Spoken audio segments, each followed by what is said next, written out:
Lição 11, atributos da unidade da fé: humildade, mansidão e longanimidade.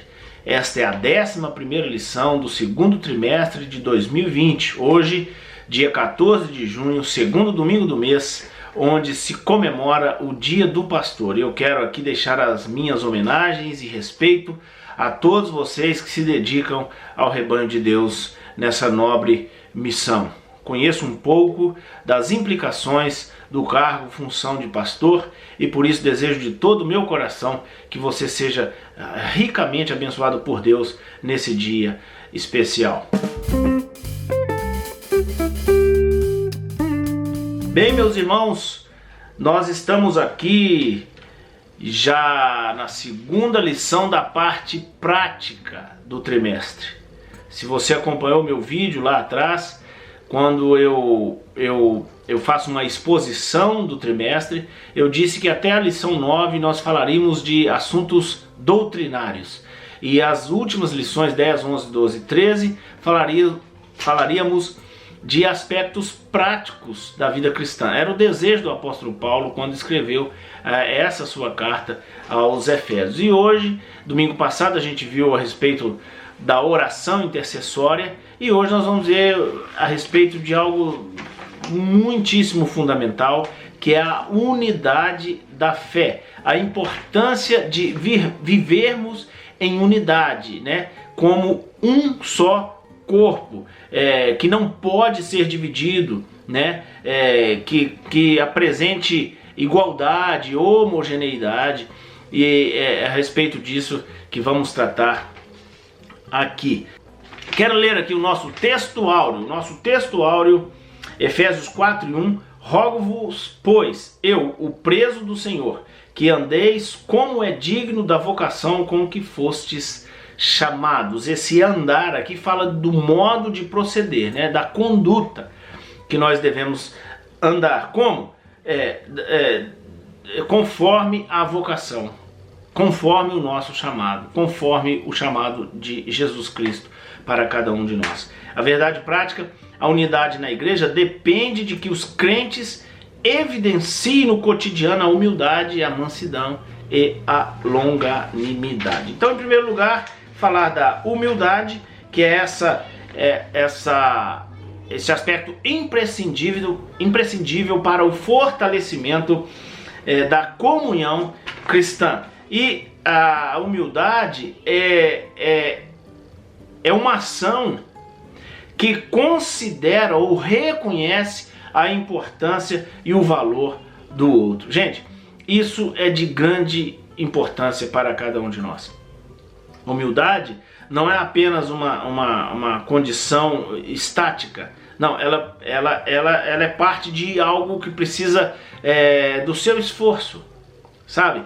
Você precisa, para praticar e viver a humildade, reconhecer a importância e o valor do outro. Isso fortalece a comunhão, porque você passa a dar você passa a considerar o próximo e não a si mesmo. E isso é um círculo vicioso. Se cada um fizer isso com o seu próximo, logo todos estarão sendo considerados, né, dentro da sua importância e do seu valor. É claro que favorece o bem da coletividade quando todos esses atributos aqui, você tira o foco de si mesmo, né, para colocar em cima do seu próximo. Veja que uma das marcas da atual geração é o hedonismo, o culto de si mesmo. Então a humildade e os demais atributos aqui, eles visam o bem-estar e a consideração do próximo, e isso favorece, isso fortalece a comunhão e fortalece e beneficia a coletividade. Jesus foi o nosso maior exemplo de humildade, né? A Bíblia diz que ele se despojou, né, da sua glória e se vestiu como um de nós, se tornou homem, né? Ele poderia ter todas as regalias que um ser humano qualquer tenha aqui na vida, mas ele optou pelo modo simples, pelas formas mais humildes, né, de se apresentar e de viver e de vir ao mundo, e isso foi um grande exemplo para todos nós. Ele lavou os pés dos discípulos, aquela cena ali do lava-pés, né, é uma grande demonstração de humildade, porque Jesus tomou a condição do escravo menos considerado, porque aquele que lavava os pés dos convidados era o escravo mais da linha de baixo. E Jesus tomou aquela posição para deixar exemplo para mim e para você. Então, sejamos humildes, porque isso fortalece a nossa comunhão. Segundo tópico, segundo atributo, mansidão. Tem que haver mansidão na unidade. Sem mansidão não há unidade. E a mansidão é essa moderação nas ações, essa capacidade de gerir conflitos. É uma brandura, uma serenidade, né? Moisés e Jesus são colocados aqui pelo comentarista como exemplos de mansidão, né? Lá em Números cita que Moisés era um homem manso, e para falar que ele não era arrogante, né? Como governante, ele não era tirano, não, mas ele era manso, ele tinha brandura, ele tinha tranquilidade, serenidade para resolver conflitos. Na verdade, as palavras, a raiz das palavras humildade e mansidão é a mesma no hebraico, e a gente pode inclusive fazer uma versão pessoal aqui dessa tradução da Bíblia e chamar Moisés, além de manso, de humilde. E a verdade é que humildade caminha junto com a mansidão. E pressupõe essa conciliação que deve haver comigo e com você. Esse espírito conciliador. E não o de embate, não o de disputa, não o de querer sobressair, né, em cima sobre os demais. Então é um atributo da unidade também essencial, a mansidão. E o tópico 3 vai falar da longanimidade. Engraçado que longanimidade no original, ela pode ser traduzida por rosto comprido. Interessante isso. Por que rosto comprido? Olha, a face é a parte do corpo nossa que expressa as emoções de ira.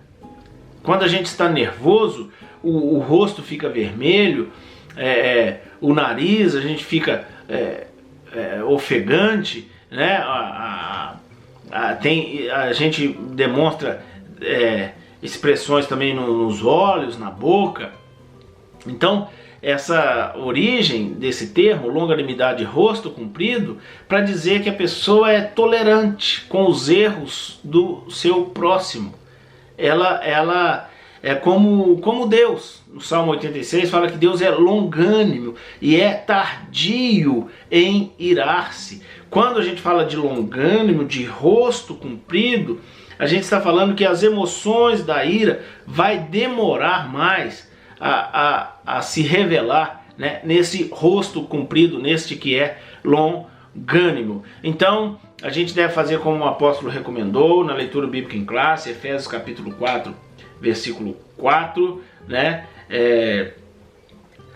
Versículo 2, toda a humildade, mansidão, longanimidade, suportando-vos uns aos outros em amor. Vejam, eu quero já concluir esta lição dizendo que o que divide as pessoas são os conflitos. É isso que divide as pessoas. E quando a gente considera esses 3 atributos da unidade da fé aqui, humildade, mansidão e longanimidade, ou seja, considerar o outro, a sua importância, não ser arrogante, não ser tirano e suportar os erros, a gente vai entender que é exatamente isso que mantém a unidade e que dissipa todo e qualquer conflito. Então, diante de uma tensa situação, se você for humilde, manso e longânimo, com certeza vai prevalecer a unidade, e é esse o desejo de Deus para cada um de nós, e que o nome do Senhor Jesus Cristo seja glorificado na minha e na sua vida, na vida da sua igreja, em nome de Jesus. Amém.